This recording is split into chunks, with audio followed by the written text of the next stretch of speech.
করবে। গতকাল যে ঘটনা ঘটেছিল 7 জন জুডিশিয়াল অফিসার তাদের আটকে রেখে তাদের উপরে হামলার ঘটনা ঘটে, তারা যখন ফিরে যাচ্ছেন তখনও হামলার ঘটনা ঘটে। এই মুহূর্তে জানা যাচ্ছে সেই ঘটনার তদন্ত করবে কেন্দ্রীয় তদন্তকারী সংস্থা সিবিআই।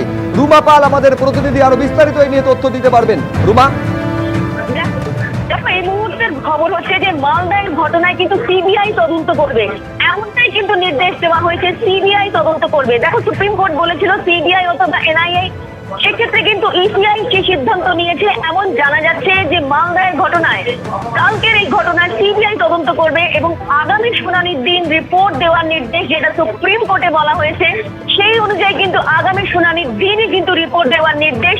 এবং আজ সকালে কিন্তু সুপ্রিম কোর্ট জানিয়েছিল এনআইএ বা সিবিআই সিদ্ধান্ত নেবে ইসিআই, তারপরে কিন্তু সন্ধ্যায় এই নির্দেশ দেওয়া হয়েছে। অর্থাৎ মালদার যে ঘটনা, যেখানে কালীচকের যে ঘটনায় কিন্তু কাল রাতে সামনে আসে এবং দেখা যায় 7 জন জুডিশিয়াল অফিসার আটকে পড়েন, তার মধ্যে 3 জন মহিলা জুডিশিয়াল অফিসার, এবং দেখা যায় তাদেরকে কিন্তু উদ্ধার করতে গিয়ে একদম অনেকটা দেরিতে কিন্তু সেখানে পুলিশ পৌঁছায়। এবং এই প্রশ্ন কিন্তু আজকে মুখ্য নির্বাচন কমিশনার জানায় যে কেন এত দেরি হলো।